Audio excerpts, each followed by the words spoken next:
الحمد لله الذي أنزل القرآن هدى للمتقين وأرسل رسوله رحمة للعالمين صلاة وسلاما على سيدنا ومولانا محمد صلى الله عليه وسلم وعلى آله وأصحابه ومن اتبعه إلى يوم الدين اللهم ارزقنا فهم النبيين وحفظ المرسلين وإلهام الملائكة المقربين لتيسير أمورنا ولقضاء حاجاتنا ولحصول مقاصدنا وإلى حضرة النبي المصطفى رسول الله صلى الله عليه وسلم الفاتحة أعوذ بالله من الشيطان الرجيم بسم الله الرحمن الرحيم الحمد لله رب العالمين الرحمن الرحيم مالك يوم الدين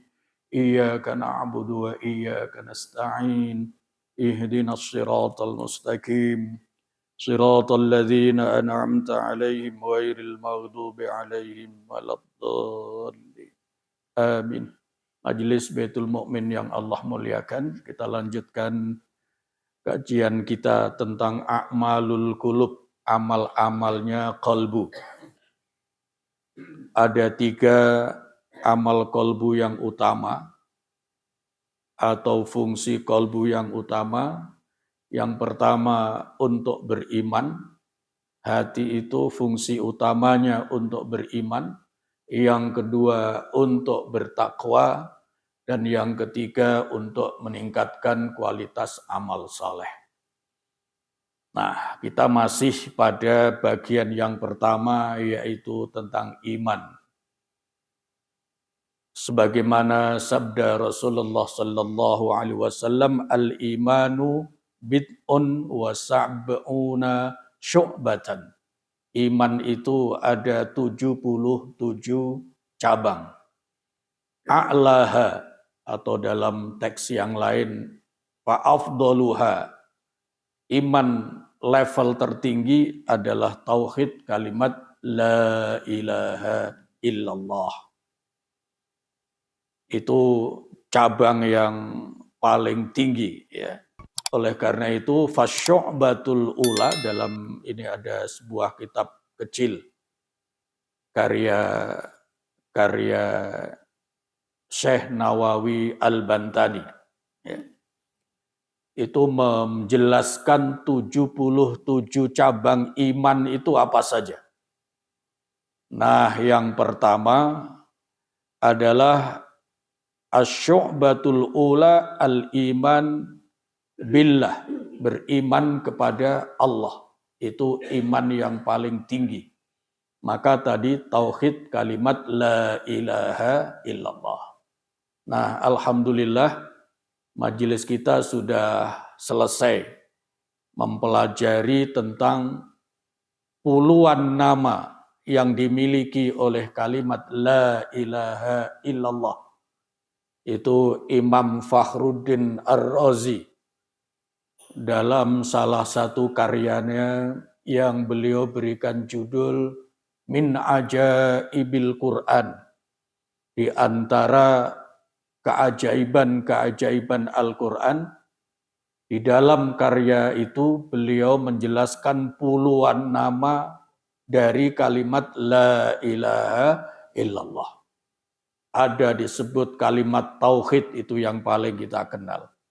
Ada disebut kalimat ikhlas. Ada disebut kalimatun najah. Artinya kalimat yang mampu menyelamatkan seseorang dari syirik, bahkan dari siksa neraka.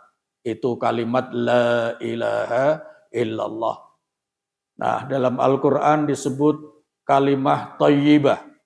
Artinya kalimat yang suci. Karena dengan kalimat la ilaha illallah, seseorang berarti mensucikan dirinya dari kemusyrikan. Karena kalimat la ilaha illallah itu isinya mentauhidkan Allah subhanahu wa ta'ala. Itu cabang yang pertama. Cabang yang kedua, wasyu'batus saniyah. Cabang iman yang kedua adalah iman kepada malaikat. Nah, ini kita sudah paham karena ini berkaitan dengan rukun iman. Kenapa wajib beriman kepada malaikat? Iya, karena kalau tidak beriman kepada malaikat, nanti resikonya dia tidak akan beriman kepada Al-Quran, karena malaikatlah yang ditugasi oleh Allah untuk menyampaikan Al-Quran antara lain kepada para rasul, para nabi, kitab-kitab suci sebelumnya. Terakhir adalah Al-Quran yang diturunkan untuk Rasulullah Sallallahu Alaihi Wasallam beserta seluruh umatnya. Jadi kalau ada pertanyaan, kenapa wajib beriman kepada malaikat? Iya, karena resikonya kalau tidak beriman kepada malaikat, antara lain resikonya berarti tidak akan beriman kepada Al-Quran. Ujungnya tidak beriman kepada Rasulullah Sallallahu Alaihi Wasallam. Yang lebih parah lagi nantinya tidak beriman bahwa manusia itu akan wafat. Karena ada tugas malaikat antara lain untuk mewafatkan seseorang. Itu resikonya kalau tidak beriman kepada malaikat. Oleh karena itu, kita sudah paham rukun iman diantaranya adalah beriman kepada malaikat. Dan dari 77 cabang iman itu, beriman kepada malaikat adalah cabang iman yang kedua. Yang ketiga, wasyu'batus salisah. Cabang iman yang ketiga adalah al-iman bil kutub. Beriman kepada kitab-kitab suci. Tidak saja kepada Al-Quran, tapi juga kepada kitab-kitab suci sebelumnya. Ada Zabur, ada Taurat, ada Injil. Nah, ini kemarin sudah kita bahas. Mengapa seorang Muslim harus beriman tidak hanya kepada kitab suci Al-Quran, tapi juga kepada kitab-kitab sebelumnya, karena Al-Quran itu juga menjelaskan sebagiannya kitab-kitab suci sebelumnya. Salah satu contoh yang sering kita baca, Rasulullah Sallallahu Alaihi Wasallam itu sudah diperkenalkan oleh Allah dalam kitab-kitab suci sebelumnya, bahkan umatnya, bahkan umatnya. Salah satunya dalam kitab Zabur itu Allah memperkenalkan tentang Rasulullah, tentang umatnya, bahkan tata cara ibadahnya itu Allah sudah perkenalkan di dalam kitab Zabur, berarti wahyu Allah kepada Nabi Dawud alaihissalam. Salah satunya di dalam kitab Zabur itu, Allah berfirman kepada Nabi Dawud alaihissalam, Inna Ahmad wa ummatahu hammadun. Umat Muhammad itu, Muhammad dan umatnya itu adalah orang-orang yang hammadun. Hammadun itu artinya selalu alhamdulillah. Selalu alhamdulillah. Baik di dalam saat suka maupun saat duka. Itu istimewanya umat Muhammad, kita semua insya Allah termasuk dalam kelompok al-hammadun. Yaitu orang-orang yang senantiasa mengucapkan alhamdulillah, memahasucikan Allah, bersyukur kepada Allah. Yahmadun Allah ala kulli syarafin. Jadi senantiasa membaca alhamdulillah ala kulli khairin wa syarrin, baik saat mendapatkan kebaikan maupun mendapati hal yang buruk. Kenapa begitu? Karena ada iman di hati, meskipun tampak buruk ujian Allah itu, tapi karena Allah itu maha baik, tidak mungkin punya tujuan tidak baik. Semuanya adalah untuk kebaikan umat manusia.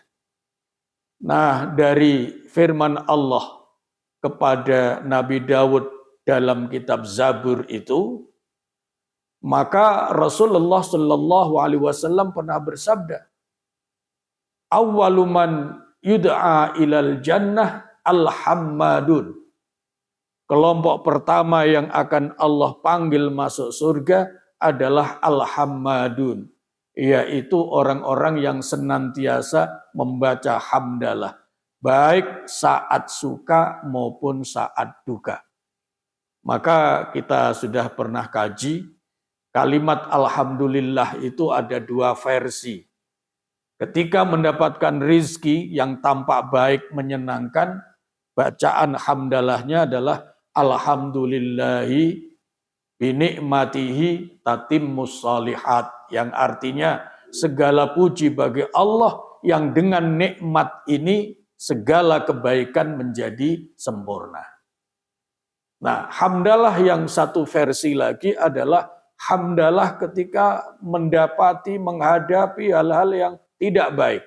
Katakanlah musibah, sakit, dan sejenisnya. Seorang muslim beriman yang kuat imannya, walaupun merasakan derita, dia akan tetap mengucapkan alhamdulillah.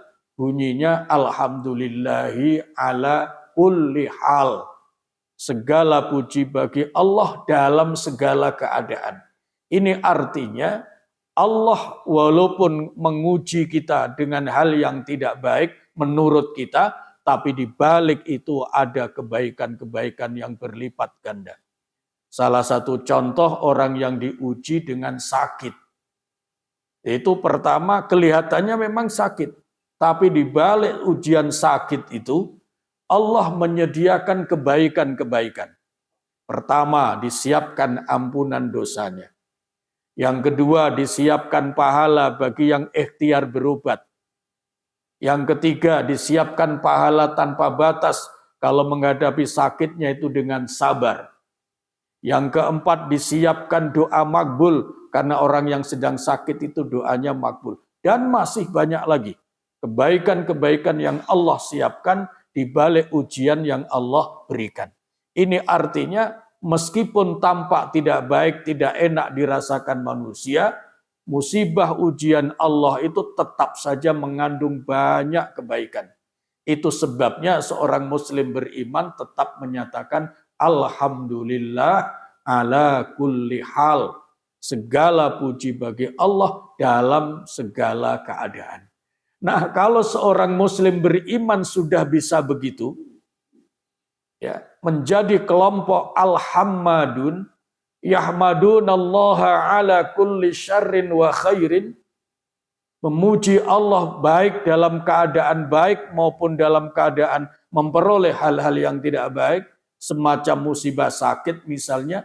Kalau seorang bisa masuk kelompok al-hammadun seperti itu, maka jaminannya termasuk orang kelompok pertama yang Allah panggil untuk masuk surga. Nah, itu keistimewaan umat Rasulullah Shallallahu Alaihi Wasallam. Nah, yang begitu itu sudah dijelaskan dalam kitab-kitab suci sebelumnya. Oleh karena itu, setiap muslim beriman wajib beriman kepada kitab suci, tidak saja kepada Al-Quran, tapi juga kepada kitab-kitab suci sebelumnya. Itu asyu'batus salisah, cabang iman yang ketiga. Wasyu'batur rabi'ah, adapun cabang iman yang keempat, yaitu antu'mina bi annal anbiya sadiquna fima akhbaru bihi anillahi ta'ala, yaitu beriman kepada Rasul dengan segala yang dibawa oleh Rasulullah Sallallahu Alaihi Wasallam, bahwa itu semua adalah wahyu dari Allah Subhanahu Wa Taala. Bukan saja Al-Quran, tetapi hadis itu hakikatnya juga wahyu dari Allah. Karena di dalam surat An-Najm itu Allah berfirman, "Wan najmi idza hawa ma dhalla sahibukum wa ma ghawa wa ma yantiqu anil hawa in huwa illa wahyu yuha." Rasulullah itu tidak pernah berkata-kata hanya semata-mata mengikuti hawa nafsunya, tidak. Tapi kata-kata Nabi itu adalah hakikatnya wahyu dari Allah Subhanahu wa Ta'ala. Itu sebabnya setiap Muslim wajib beriman kepada para nabi, para rasul, karena mereka sesungguhnya adalah membawa wahyu-wahyu Allah Subhanahu wa Ta'ala.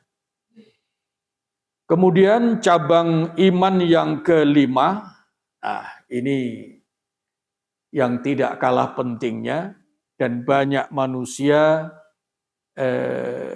banyak tertipu untuk hal yang kelima ini.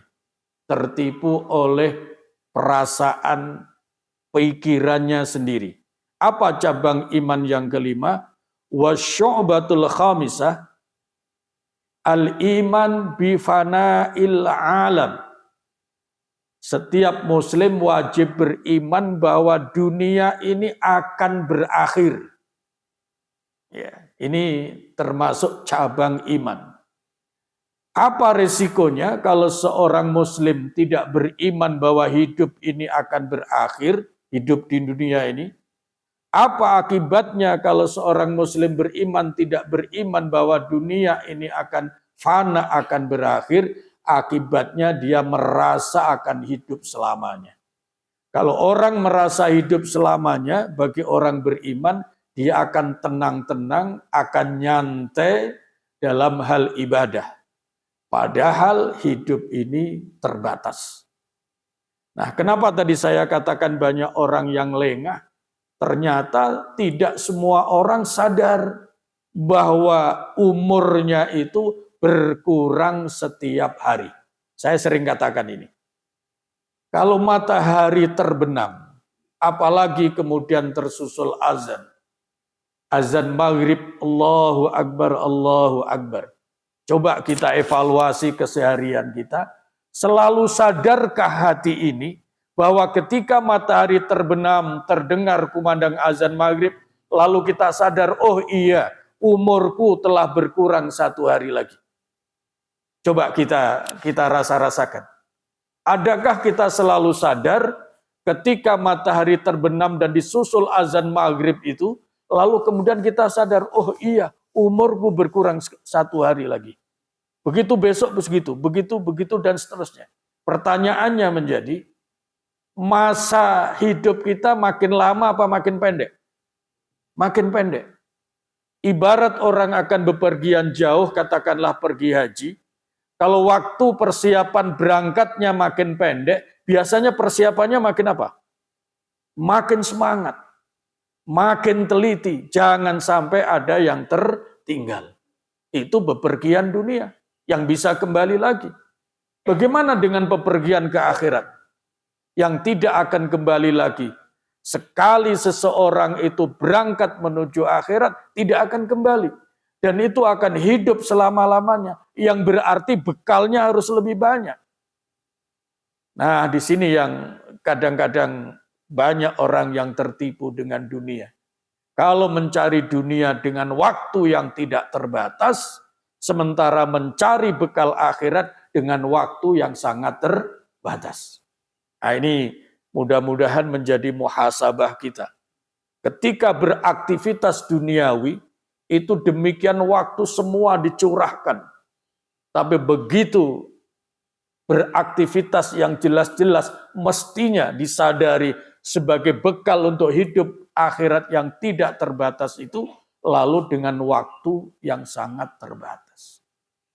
Itu sebabnya dalam sebuah hadis, ini juga sudah pernah saya sampaikan di majelis ini, berkaitan dengan ibadah dan waktu ini. Dalam sebuah hadis qudsi, Rasulullah Shallallahu Alaihi Wasallam pernah menyampaikan firman Allah, ya bena Adam, wahai seluruh keturunan Adam, tafarragh li ibadati, amla'u qalbaka ghinan, wa amla'u yadaika rizqan. Leluasakan waktumu ketika beribadah kepadaku. Niscaya hatimu akan aku penuhi dengan merasa kaya. Wa amla'u yadaika rizqan, dan akan aku penuhi kedua tanganmu dengan rizki. Itu firman Allah dalam sebuah hadis qudsi untuk meleluasakan waktu saat beribadah kepada Allah.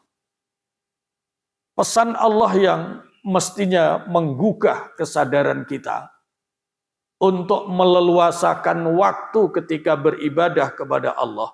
Ini justru yang kedua. Wala taba'at anni. Jangan sekali-kali bersikap menjauh dari aku, kata Allah. Nah, salah satu ciri orang itu yang jauh dengan Allah, tidak merasa dekat, itu adalah ketika menggunakan waktu ibadah itu begitu sempit, hanya waktu-waktu sisa. Apa akibatnya? Kata Allah dalam hadis qudsi itu, wala taba'at anni, jangan menjauh dari aku.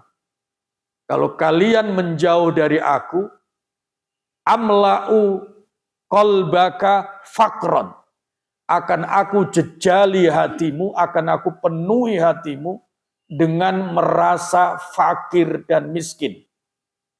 Wa amla'u iyadaika syughlan, dan akan aku belenggu kedua tanganmu dengan setumpuk kesibukan yang tidak akan ada keberkahan. Itu artinya sebuah siksaan yang luar biasa. Hati merasa terus saja merasa miskin. Kalau hati merasa miskin, merasa kurang, maka tumpukan harta yang dimiliki seolah-olah tidak berguna. Tidak membuat dia tenang. Karena apa? Hatinya terus saja merasa kurang. Itu adalah sebuah siksaan. Karena hatinya terus merasa kurang ini, maka dia kemudian berusaha terus mencari. Semua waktu untuk mencari tambahan-tambahan. Dan itulah yang dikatakan Allah Subhanahu wa Ta'ala dibelenggu tangan ini dengan setumpuk kesibukan yang tidak membawa keberkahan. Ini akibat orang yang menganggap dunia ini akan abadi, sehingga dia menumpuk segala-galanya, padahal dunia ini akan berakhir. Sebanyak apapun tumpukan harta, tetap saja satu saat akan ditinggalkan.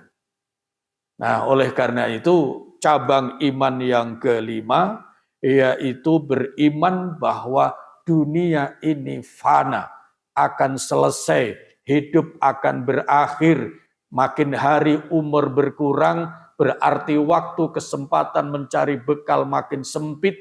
Kalau waktunya makin sempit, maka sesungguhnya pelaksanaan ibadah sebagai bekal akhirat itu makin serius, makin menggunakan waktu secara efektif. Ini yang paling penting, beriman bahwa dunia ini akan selesai, akan habis. Wasyu'batus sabi'ah. Ya. Sebelum yang ketujuh, yang keenam, wasyu'batus sadisah. Cabang iman yang keenam, bi annallaha yab'atsul mauta. Manusia wajib beriman. Cabang iman yang keenam adalah setelah yang kelima beriman bahwa hidup dunia ini akan berakhir, bahkan dunia pun akan fana lenyap, tidak ada bekasnya, maka iman yang keenam, cabang iman yang keenam adalah seorang muslim wajib beriman bahwa Allah akan membangkitkan semua orang yang wafat. Dan ini luar biasa, ya. Dan ini luar biasa. Sebaliknya orang-orang kafir itu sama sekali tidak percaya, tidak beriman bahwa akan ada kehidupan setelah wafat dunia. Gitu. Maka di dalam Al-Quran itu salah satunya firman Allah, za'amal ladzina kafaru alla yub'atsu. Orang-orang kafir itu berpikir dan menduga bahwa mereka itu tidak akan dibangkitkan di hari kiamat. Nah, walaupun kadang-kadang sesungguhnya mungkin saja hati mereka percaya. Tetapi untuk menghibur diri karena tidak mampu melaksanakan aktivitas-aktivitas ibadah lalu menghibur diri, menghilangkan rasa kesan takutnya. Enggak apa-apa, enggak ada kehidupan lagi, tenang saja. Ini bukan berarti dalam hatinya itu tidak percaya, bisa saja dalam hatinya percaya.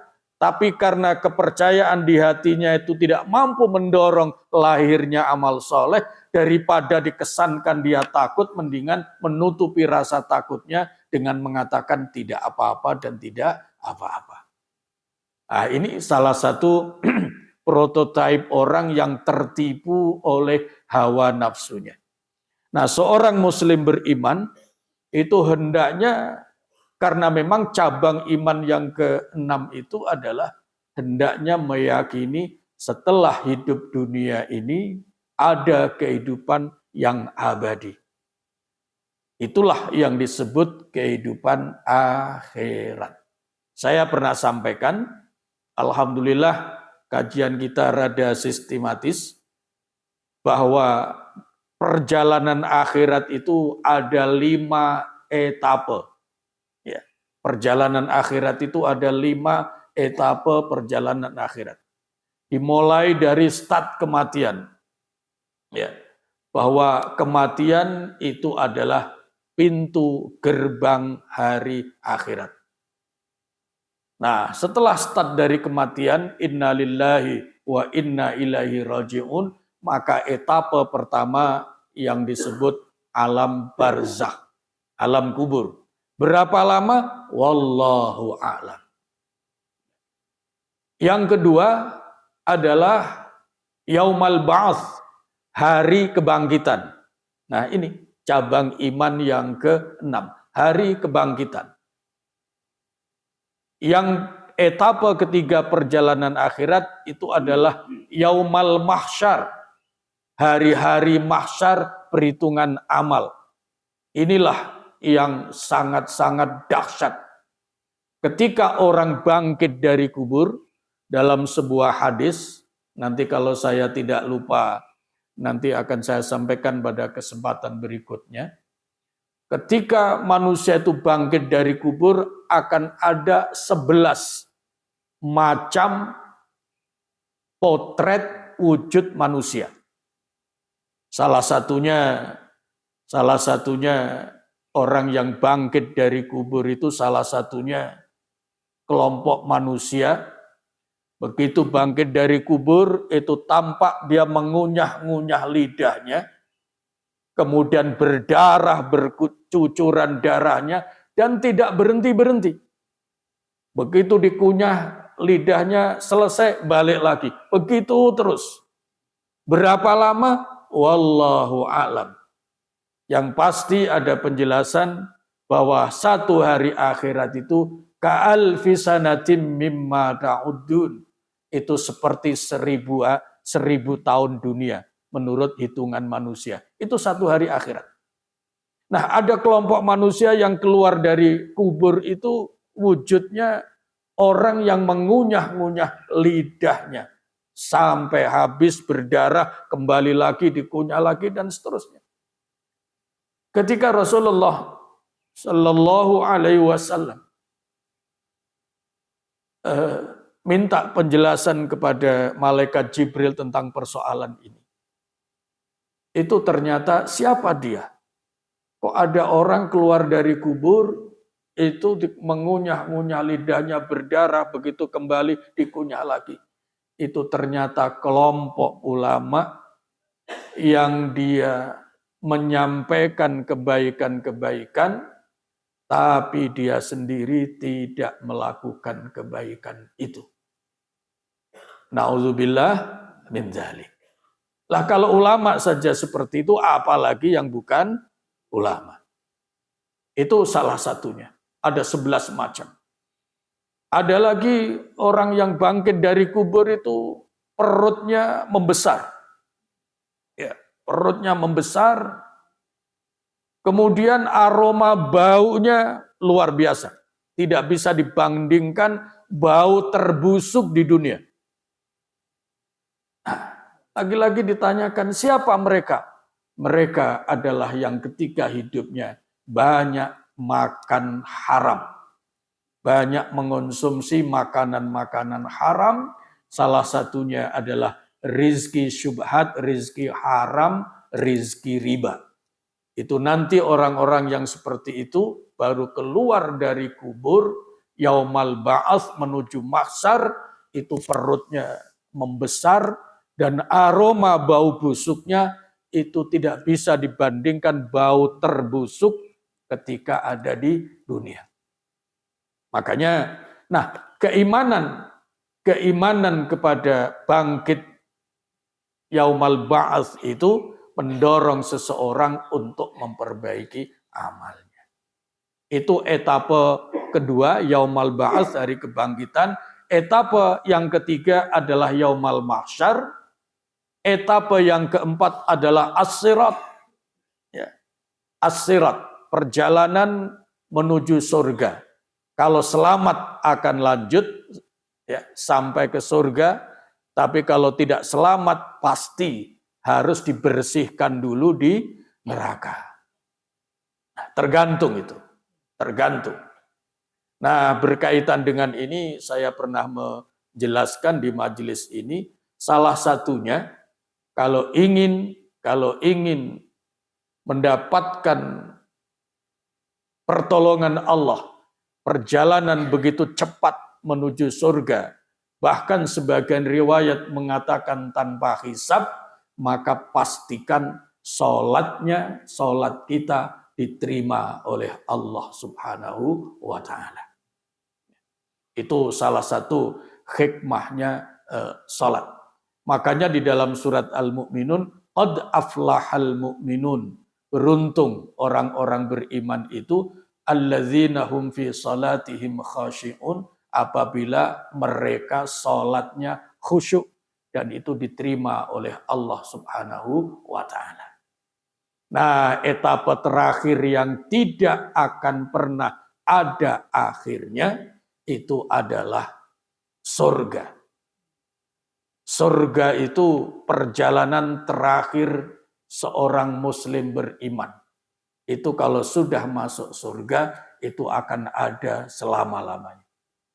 Seorang muslim, walaupun nanti itu karena dosanya dia masuk ke neraka, itu pun tidak akan abadi. Alhamdulillah wa syukrulillah. Tergantung dosanya. Tergantung berapa lama dia harus membersihkan dosanya itu. Maka setelah bersih, pasti ujungnya akan Allah ambil dan masuk ke dalam surga. Itulah dahsyatnya yang namanya Islam. Asyhadu an la ilaha illallah wa asyhadu anna Muhammadar Rasulullah. Orang kalau ada tauhid di hatinya, walaupun pertama mungkin masuk ke neraka, ujungnya pasti akan masuk surga. Dan mendapat bagian kalau sudah sampai masuk surga, tetap akan memperoleh sama dengan yang lain, salamun qaulan mir rabbir rahim. Itu cabang iman yang ke-6. Yang ke-7, wa syu'batus sabi'ah al-iman bil qadar. Qadar, baik buruk hakikatnya dari Allah Subhanahu wa Ta'ala. Ini kita sudah paham. Nah, tadi berkaitan dengan setelah bangkit dari kubur, mereka akan dikumpulkan yang namanya di mahsyar, itu cabang iman yang ke-8. Wa syu'batus saminah al-iman bi annal khalaiq yusaquna jami'an ba'dal ba'thi wan nusyur ila ardil mahsyar. Ya, jadi etapa perjalanan akhirat tadi, mulai dari kematian, alam kubur, kemudian yaumal ba'ats, hari kebangkitan, yang ketiga yaumal mahsyar, lah beriman kepada yaumal mahsyar, hari perhitungan amal di mahsyar itu cabang iman yang ke-8. Cabang iman yang ke-9 ini menggembirakan. Ya. Cabang iman yang ke-9 ini sangat menggembirakan kita. Wa syu'batut tasi'ah al-iman bi annal jinan daru khuludin li muslimin. Cabang iman yang ke-9 itu adalah bahwa surga itu tempat abadinya orang yang beriman. Nah, ini menggembirakan. Seperti yang saya sampaikan tadi, orang itu kalau ada iman di hatinya, walaupun dia berbuat dosa akan masuk ke neraka, tetap saja ujungnya akan masuk surga. Nah, ini berita iman yang sangat menggembirakan. Wa in taqaddama minhu kufrun. Ini ada penegasan dalam kitab ini. Sekalipun orang itu asal wafat dalam keadaan muslim, walaupun sebelumnya tidak Islam, tetap saja nanti kalau sudah masuk surga akan abadi. Walaupun sekali lagi sebelumnya harus tinggal masuk dulu di jahanam. Ujungnya adalah ke surga. Ini cabang iman yang ke-9. Nah, cabang iman yang ke-10 itu adalah hubbullah, cinta menyintai Allah Subhanahu wa ta'ala. Itu merupakan cabang iman yang ke-10. Cinta kepada Allah.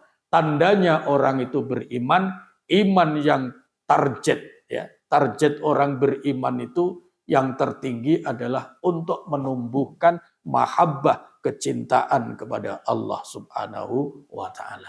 Karena kalau orang sudah tumbuh cintanya kepada Allah, maka dia akan taat penuh kepada Allah Subhanahu wa ta'ala. Saya kira sampai 10 dulu. Sebab kalau saya selesaikan sampai 77 cabang, ini baru minggu depan baru selesai. Oleh karena itu sampai 10 dulu. Mudah-mudahan Allah berikan umur kepada kita. Sehingga untuk minggu depan, Senin depan insya Allah kita lanjutkan. Ada pertanyaan? Silakan. Perbedaan antara muslim dengan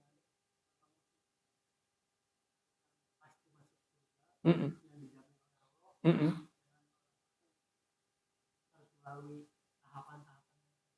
Iya. Apakah ini ada hubungannya dengan orang berbicara? Iya. Baik, ada dua hal berarti. Yang pertama, di dalam kubur itu apakah ada perbedaan-perbedaan situasi yang dialami oleh para ahli kubur? Ada, sesuai dengan amal ibadahnya, sesuai dengan akhlak perilakunya. Maka Rasulullah SAW pernah bersabda, Al-qabru awwalu manzilin min manazilil akhirah. Alam kubur itu merupakan etapa pertama dari etapa-etapa perjalanan akhirat. Faman naja minhu fama ba'dahu aisar. Siapa yang selamat di dalam alam kubur itu, maka sesudah itu akan ringan keadaannya. Nah, yang dimaksud selamat dalam kubur akan ringan keadaannya, itu salah satunya adalah orang, yang contoh yang paling gampang orang tua. Orang tua yang sudah wafat mungkin mengalami siksa kubur, tapi karena punya anak yang soleh, selalu mengistighfarkan. Rabbi firli wali walidayya warhamhuma kama rabbayani saghira. Atau astaghfirullahal azim li wali walidayya. Terus diistighfarkan. Nah, ini orang yang di ahli kubur ini bisa ringan, bisa selesai dosanya. Nah, fama ba'dahu aisar. Setelah itu ringan. Maka ada hadis yang menjelaskan ketika ada orang bangkit dari kubur, tiba-tiba memperoleh pakaian kebesaran bak seorang raja. Sampai dia bingung dan kaget, loh. Saya melihat yang lain seperti itu, kenapa saya mendapatkan pakaian yang semegah ini? Ternyata dijawab, bistighfari auladikum. Itu karena istighfar anak-anakmu ketika masih hidup. Oleh karena itu, Menolong orang hidup itu baik, penting. Tapi menolong orang yang wafat dengan cara mendoakan itu jauh lebih penting. Karena apa? Karena orang yang sudah wafat itu hanya bisa mengandalkan bekal amalnya sendiri. Ketika bekal amal sendirinya tidak cukup, dia banyak berbuat dosa dan harus mendapatkan siksa kubur, maka yang bisa menyelamatkan adalah doa-doa orang yang masih hidup. Itu pentingnya orang yang sudah wafat memperoleh doa orang yang masih hidup. Maka otomatis ini ada perbedaan. Orang yang mendapatkan doa itu otomatis beda dengan yang tidak mendapatkan doa. Nah, pertanyaan Pak Sudar, saya kebetulan membaca dan membawa sebuah kitab judulnya Irsyadul Ibad ila Sabilir Rasyad. Ini dalam kitab ini menarik, ada salah satu penjelasan. Ada seorang ibu-ibu yang ada anak gadisnya wafat. Nah, ternyata ibu ini mimpi. Mimpinya sangat tidak menyenangkan melihat anak gadisnya itu menderita, mendapatkan siksa kubur. Maka sedih ini seorang ibu, menangis setiap hari. Nah, tapi di kemudian hari, di samping beliau berdoa, di kemudian hari beliau mimpi lagi. Anaknya ternyata sudah berubah dalam situasi tempat yang sangat indah, ya, keadaan yang sudah cantik, nyaman, ceria. Lalu ibunya ini bertanya, "Nak, tempo hari saya sangat menderita, sangat sedih. Melihat suasanamu di alam kubur itu menderita, tersiksa. Tapi kemudian hari saya melihat engkau dalam keadaan ceria di tempat yang sangat indah. Ada apa sesungguhnya?" Nah, sang anak ini kemudian cerita, "Oh iya, saya memang karena perbuatan-perbuatan dosa dapat siksa. Tapi sekali waktu ada seseorang yang lewat di kuburan ini. Lalu dia membaca banyak sholawat. Dan sholawat itu kemudian Allah mohonkan di samping untuk Rasulullah. Pahala dari sholawat itu kemudian dia mohonkan kepada Allah untuk menjadi rahmat untuk seluruh ahli kubur. Maka saya dapat bagian. Itulah yang menyebabkan saya mendapatkan tempat yang sangat indah dan kehidupan yang sangat nyaman." Nah, setelah itu ibunya kemudian terbangun, alhamdulillah wa syukru lillah. Ini menunjukkan alam kubur, orang yang di alam kubur itu berbeda. Yang ketiga, ini kenapa pentingnya kalau mendoakan alam kubur itu kalau kenal sebaiknya disebut namanya. Karena apa? Katakanlah astaghfirullah lil mu'minin wal mu'minat al-ahya'i minhum wal amwat. Biasanya begitu. Aku beristighfar kepada Allah, mohon ampun untuk diriku, untuk kedua orang tuaku, untuk seluruh orang-orang mukmin dan muslim, baik yang hidup maupun yang sudah wafat. Doa seperti itu ibaratnya seperti orang menyediakan dapur umum. Paham ya? Nah, dapur umum siapa saja boleh mengambil sesuai dengan porsinya. Ya, tapi ngambil sendiri. Tapi kalau disebut, disebut orangnya, kedua orang tua, disebut namanya, itu dia tidak usah mengambil sendiri, tapi diantar ini langsung.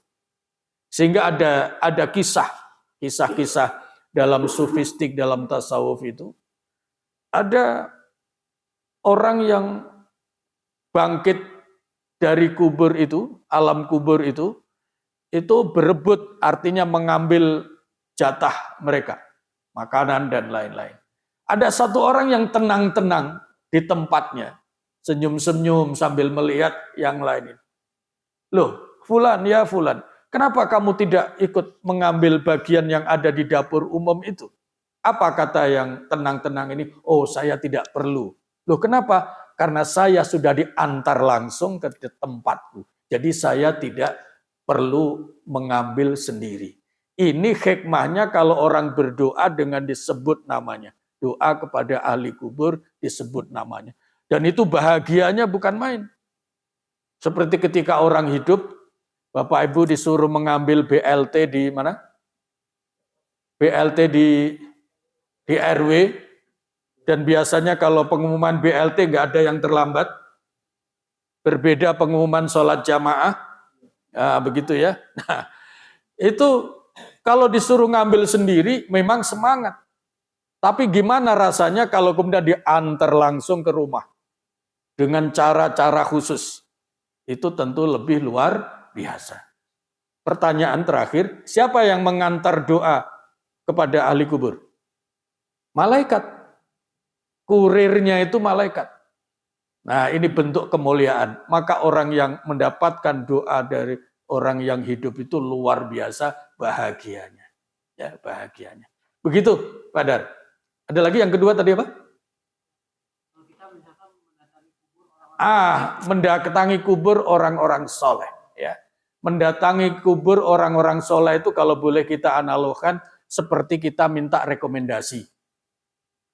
Ya, memohonnya tetap kepada Allah. Ya. Sekarang analoginya begini.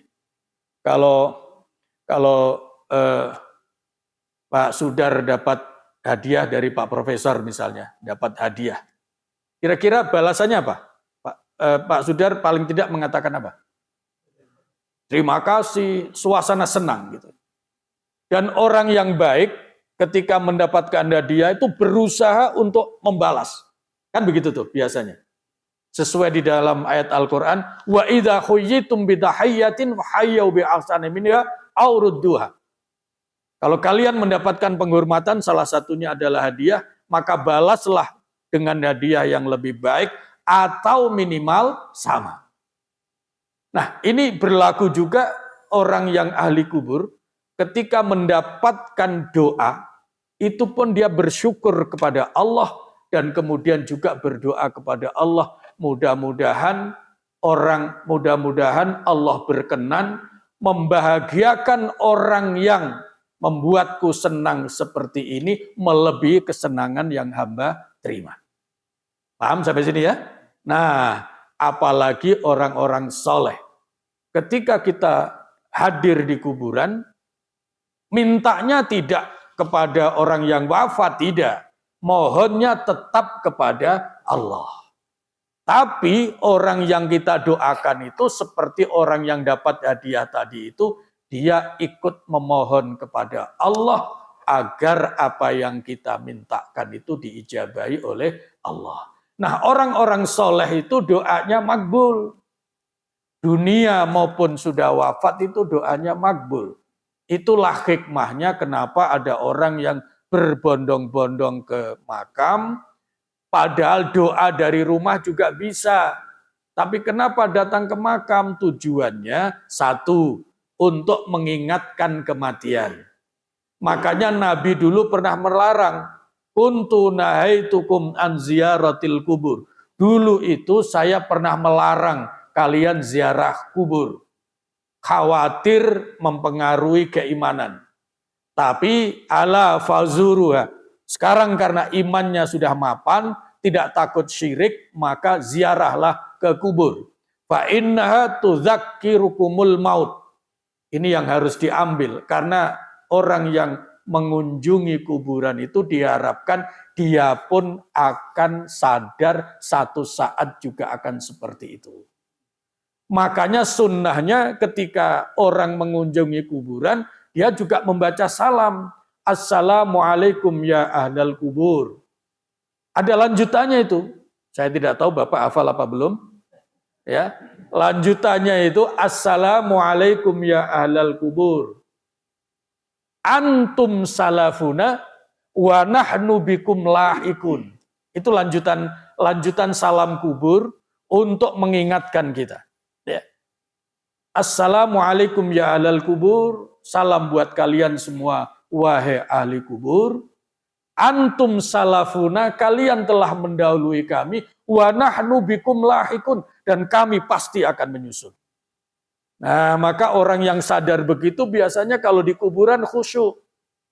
Maka hukumnya makruh sampai orang kunjungan kuburan di makam kemudian ketawa ketiwi bercanda, itu hukumnya minimal makruh. Karena mestinya hatinya khusyuk karena dia ingat wafat menyusul orang yang sedang dikunjungi. Nah, ini mudah-mudahan menjadi ibrah bagi kita bahwa berkunjung di kuburan itu tidak semata-mata kita mohon kepada Allah dengan rekomendasi orang-orang soleh yang kita doakan, tidak. Tapi yang paling penting, yang utama justru kita mengingatkan diri kita. Maka salam kubur yang diajarkan Rasulullah begitu. Assalamualaikum ya ahlal kubur, antum salafuna wa nahnu bikum lahikun. Selamat, salam buat kalian wahai seluruh ahli kubur. Kalian telah mendahului kami dan kami pasti akan menyusul. Demikian Pak Zudat. Ada lagi? Silakan. Ya. Apakah orang yang meninggal itu bisa bermanfaat bagi orang yang hidup? Iya. Tapi kalau orang hidup itu sepakat ulama bahwa hidup bisa mendoakan orang yang Iya. karena kan ada Iya.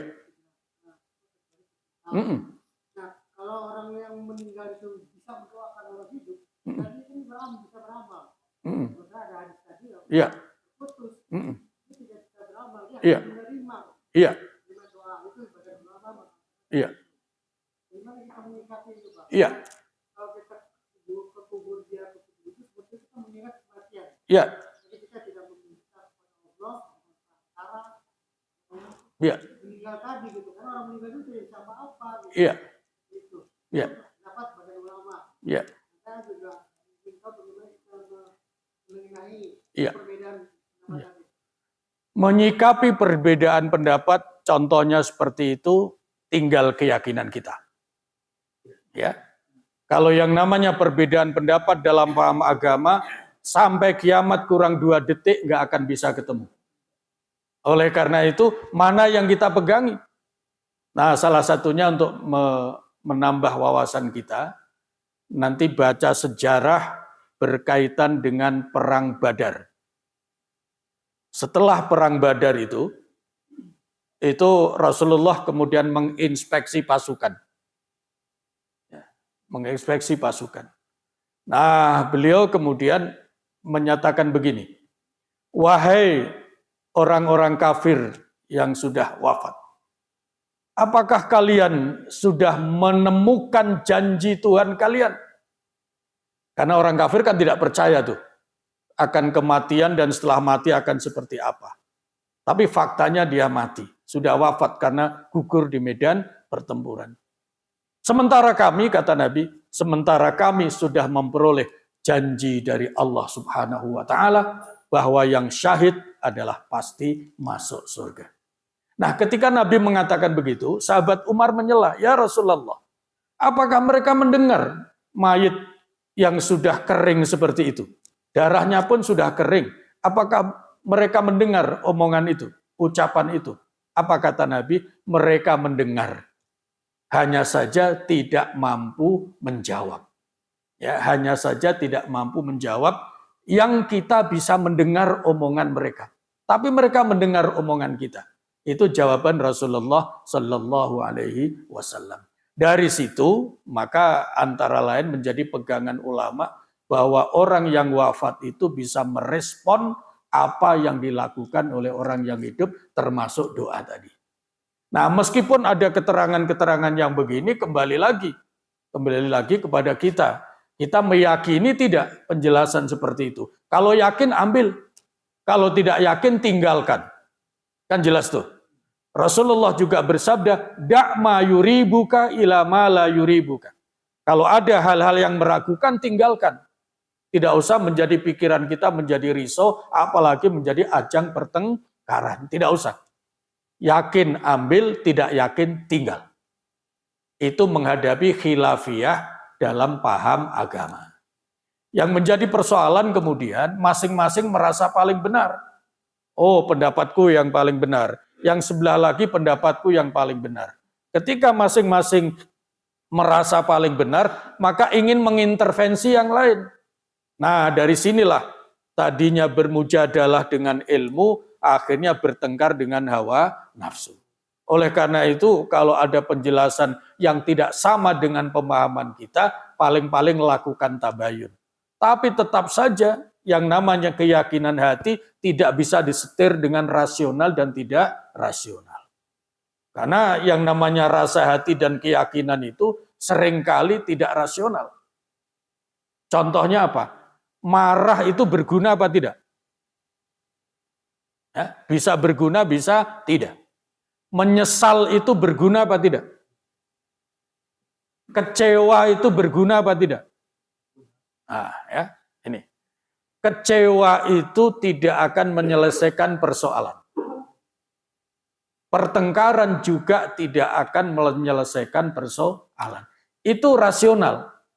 Tapi kalau orang sudah bertengkar, bertengkar aja walaupun akalnya tidak menyetujui.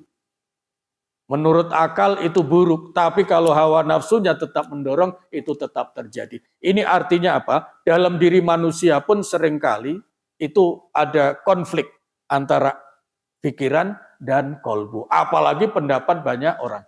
Itu kira-kira Pak. Jadi khilafiyah soal orang yang ahli kubur bisa merespon apa tidak, bisa mengiringi doa apa tidak, bisa mengaminkan doa apa tidak. Kalau itu khilaf dalam ulama, khilaf biarkan khilaf, maka yang kita yakin ambil, yang tidak yakin tinggalkan. Jangan risau dengan persoalan khilafiyah. Jelas? Baik, terima kasih. Itu yang bisa kita kaji pada hari ini. Mudah-mudahan bermanfaat. Insya Allah kita lanjutkan pada pertemuan yang akan datang. Allahumma anfa'na bima 'allamtana wa 'allimna ma yanfa'una wa zidna ilma. Alhamdulillahi ala kulli hal wa na'udzu billahi min hali ahlin nar. Rabbana atina fid dunya hasanah wa fil akhirati hasanah wa qina adzaban nar. Walhamdulillahi rabbil alamin.